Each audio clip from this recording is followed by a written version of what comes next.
तो जैसे कि इस पे क्वेश्चन दिख रहा है, ठीक है। क्वेश्चन देखते हैं क्या कह रहा है। ये क्वेश्चन रोटेशन की है, ठीक है। रोटेशन की क्वेश्चन है। क्या कह रहा है कि particle of mass 1 kg moving along the line. कोई एक इक्वेशन दिया हुआ है, y इक्वल टू क्या दिया है, x+2 दिया हुआ है, ठीक है। और इस पर क्या कर रहे हैं, कोई पार्टिकल इस इक्वेशन लाइन के हिसाब से, इस इक्वेशन के हिसाब से मोशन कर रहे हैं जी, ठीक है। कितना स्पीड दिया, v दी आपको 2 मीटर पर सेकंड के हिसाब से, ठीक है। कह रहा है कि मैग्नीट्यूड ऑफ एंगुलर मोमेंटम कितना होगा पार्टिकल अबाउट द ऑरिजिन। मान लीजिए अब इसका पहले इक्वेशन का ग्राफ लाना पड़ेगा। और ऑरिजिन के अबाउट क्या करें, एंगुलर मोमेंटम क्या होता है। एंगुलर मोमेंटम का फॉर्मूला दो फॉर्मूला होता है, एक ओमेगा होता है, एक MVR होते हैं, ठीक है। तो MVR को ऐसे R क्रॉस P लिखा जाता है, तो उसको हम सिर्फ अभी वैल्यू की बात करें MVR, जहाँ पे MV मोमेंटम हो गया और R जो है ना, दोनों के क्या हो गया, R परपेंडिकुलर डिस्टेंस हो गया जी। R क्या हो गया, परपेंडिकुलर डिस्टेंस, ठीक है। जहाँ मोमेंटम होता है ना, मोमेंटम उसके बीच का परपेंडिकुलर डिस्टेंस हो गया, ठीक है। ये R ध्यान रखना है। तो अब हम इक्वेशन बनाते हैं।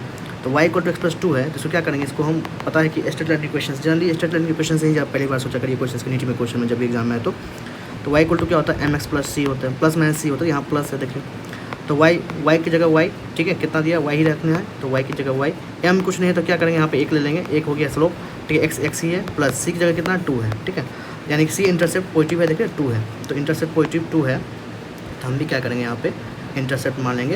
अगर ये एक्सिस के बना दे, इस एक्सिस का जो इंटरसेप्ट हो जाएगा ये है जो गया यहाँ पर 2 होंगे, ठीक है। ये हो गया 2।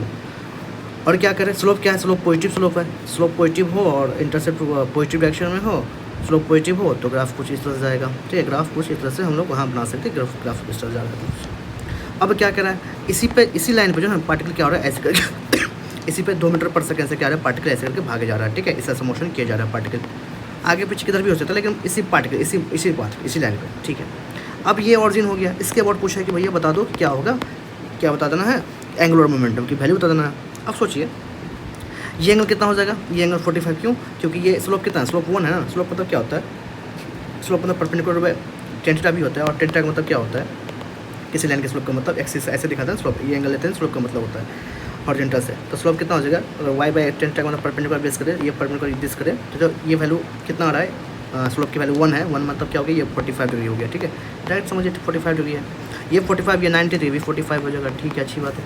अब क्या करें, सोचिए कि ये जो लाइन दिख रहा है ना आपको, यही होता है इसका परपेंडिकुलर डिस्टेंस, ठीक है। ये जो होता है ना, ये ऑरिजिन से लेकर ये जो लाइन दिख रहा है आपको, ये लाइन जो बीच में ये जो डिस्टेंस होता है, इसी बोलते हैं परपेंडिकुलर डिस्टेंस, ठीक है। परपेंडिकुलर डिस्टेंस जब एंगल क्या हो जाए, ये परपेंडिकुलर हो जाता है ना, तो इसको बोलते हैं परपेंडिकुलर डिस्टेंस हो जाता है, परपेंडिकुलर डिस्टेंस। अब सोचिए हमको ये वैल्यू जो है, ये वैल्यू यहाँ से यहाँ तक कितना दिया हुआ है, ये वैल्यू यहाँ से 2 मीटर दिया हुआ है। हमको ये वैल्यू कैसे निकलेगा, ट्रायंगल सोच लीजिए। तो ये एंगल के सामने वाला एंगल क्या हो गया, ये 45 जो दिख रहा है आपको, ये 45, ये एंगल ट्रायंगल की बात करें हम, इस 45 तो सामने कौन है, परपेंडिकुलर। तो हम अगर sin 45 का लगा दें, sin 45, तो परपेंडिकुलर हमको निकालना है, ये वाला हाइट तो निकालना है, तो इसको निकलता परपेंडिकुलर बाय हाइपोटेन्यूज कौन हो जाएगा ये अगर परपेंडिकुलर तो ये बेस हो जाएगा, बेस तो ये हो जाएगा हाइपोटेन्यूज, ये क्या हो जाएगा, हाइपोटेन्यूज हो जाएगा इसके लिए, तो ये जो कि 2 है। यहाँ से परपेंडिकुलर कितना हो जाएगा, जो हमको चाहिए डिस्टेंस, वो कितना हो जाएगा, 2 sin 45 मतलब 2/√2 हो जाएगा, ठीक है। 2/√2 इतना हमको क्या हो गया, परपेंडिकुलर, यानी कि ये जो डिस्टेंस है, ये डिस्टेंस की वैल्यू निकल गया, ठीक है। ये डिस्टेंस की वैल्यू निकल गया। तो क्या हो गया एंगुलर मोमेंटम का फॉर्मूला, MV कितना हो जाएगा, मास 1 kg, V कितना है, मास देखिए 1 kg दिया हुआ था ना सवाल में, मास दिया था 1 kg, और V कितना हो गया, V 2 मीटर पर सेकंड हो गया, और परपेंडिकुलर डिस्टेंस कितना आ गया, 2/√2 आ गया जी, ठीक है। 2/√2 आ गया, तो 4/√2 हो गया, 4/√2 को और पड़ेगा तो 2/√2 करेंगे तो कितना हो जाएगा, 2√2 हो जाएगा, ठीक है। 2√2 हो जाएगा, तो इतना कुछ आंसर आ जाएगा 2√2, ठीक है। तो ये हो जाएगा।